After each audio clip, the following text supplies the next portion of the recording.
iPad Pro 2020 is one of the best devices that I have reviewed so far. But if I, as a tech reviewer and a consumer, would go as far as to say that, then this gotta have something.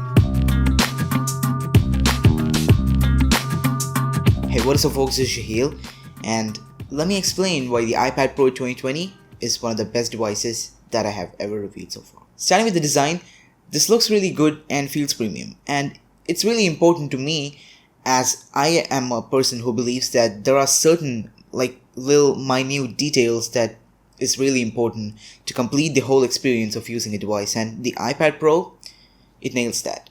Although it is the same design mostly from 2018, the generation of iPad Pro for this one.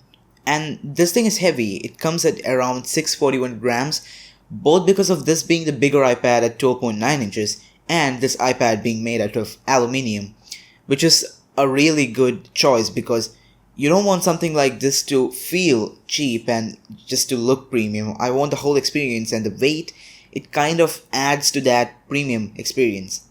I don't know if this makes sense, but there's something with the feel of holding the iPad in the hands, without a case that is. On the front, you've got a screen which is 12.9 inches, and this thing is really humongous actually.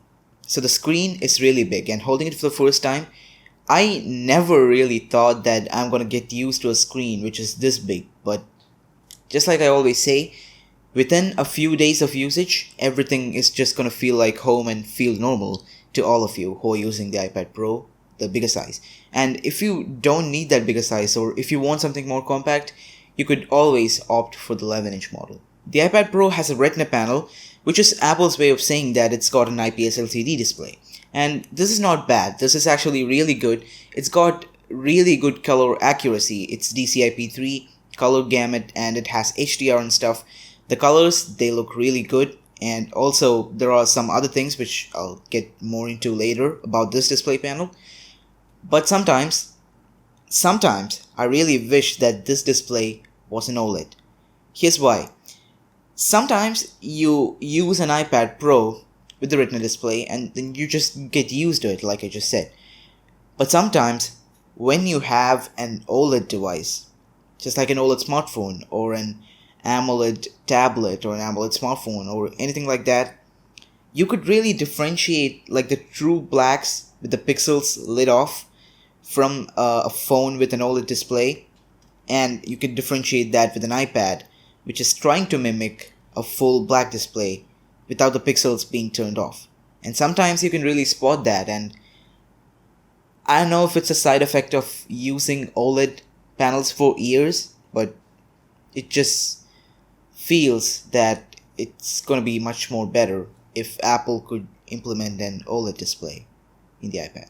But something amazing about the iPad's display is that this is 120Hz, so it's really fun to use this display, and the iPad Pro were actually one of the early adopters of 120Hz, and Apple calls this technology ProMotion, and it's just a breeze to use this machine in all of its 120Hz glory. But there's this weird bug/glitch that I experienced, and it happens from the app drawer and sometimes inside a Safari.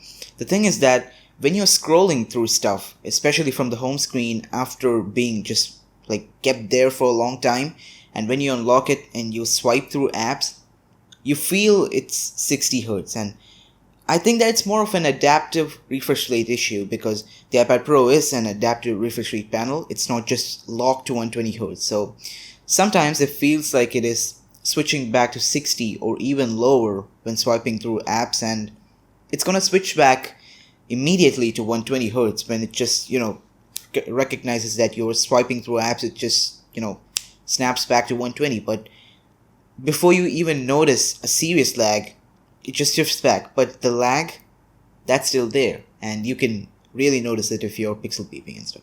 The bezels are really minimal in this device, and there's also the Face ID array of sensors, so that is actually kind of integrated into the bezel. You actually really don't notice it because it's not like a notch in the iPhone.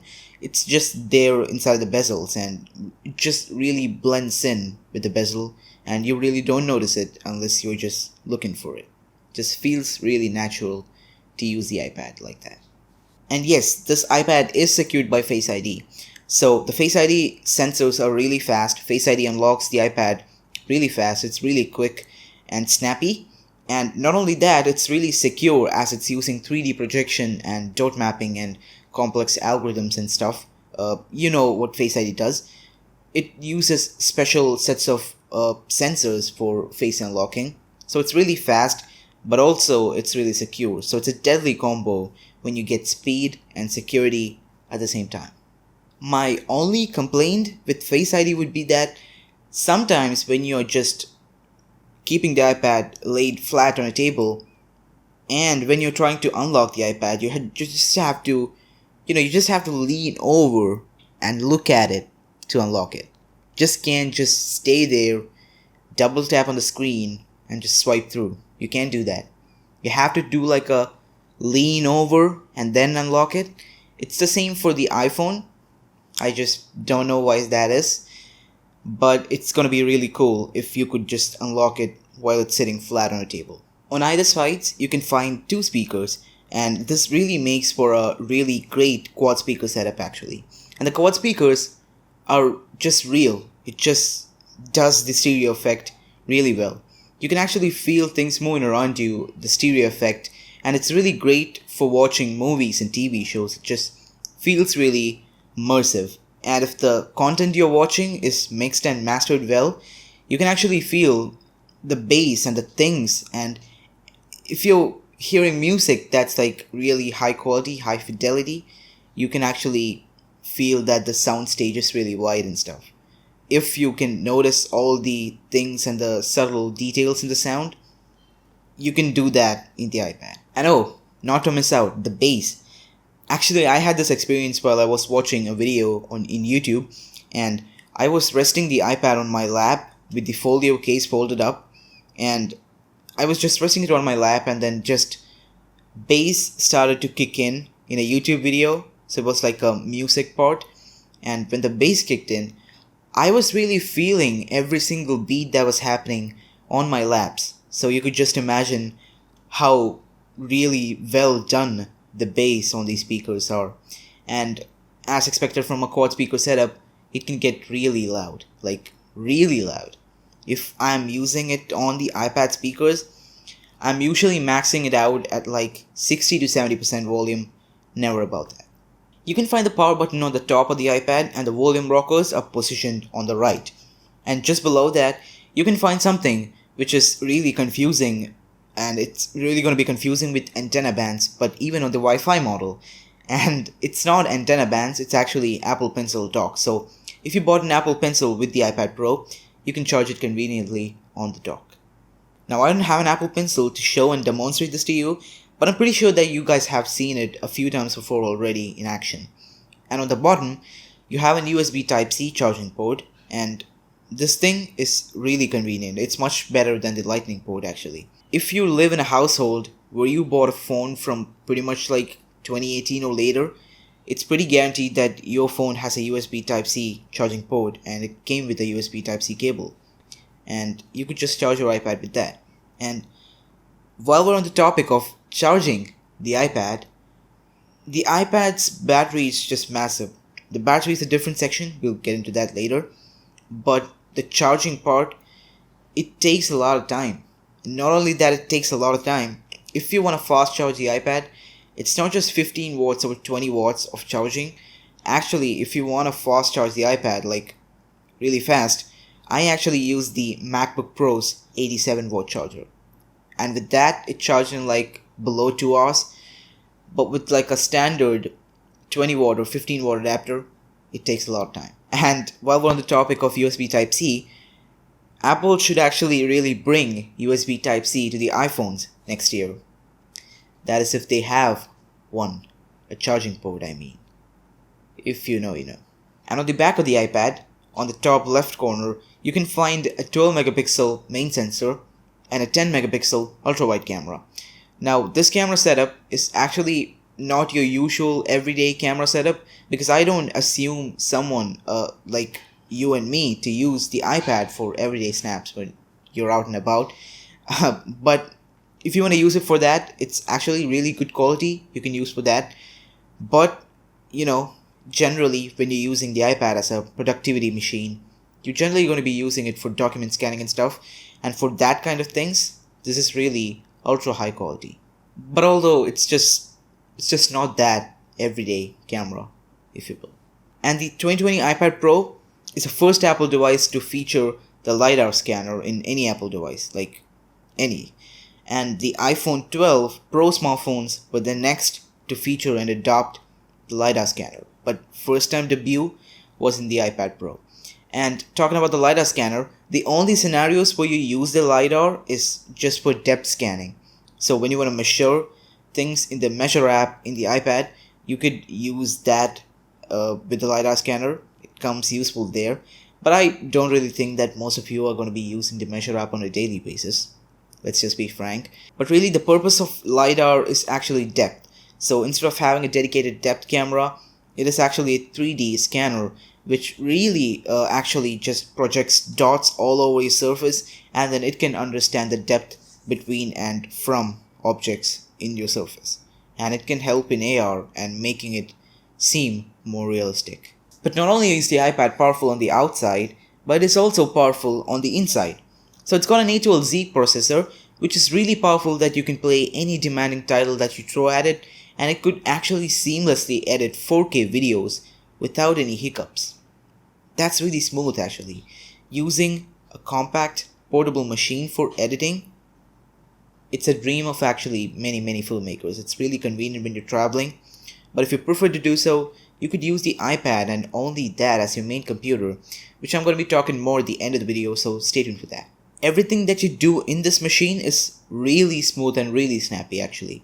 So even while you're playing games or editing or any intense task that you throw at it, it can handle that and just really move on.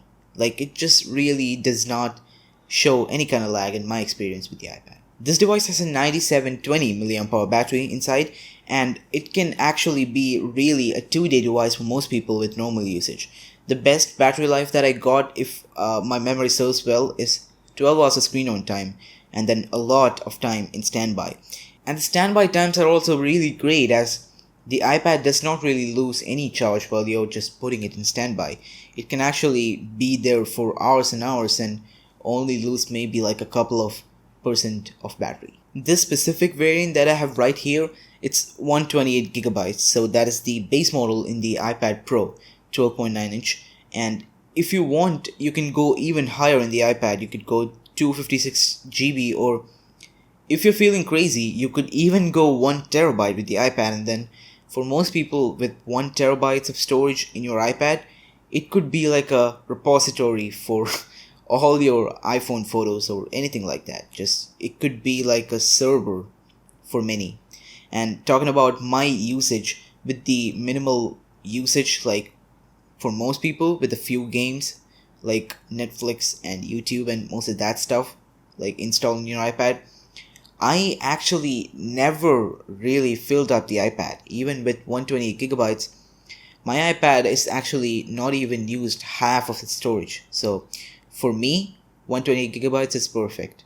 The best thing if you buy an iPad is the experience that comes with it. So iPadOS. iPadOS is actually really impressive.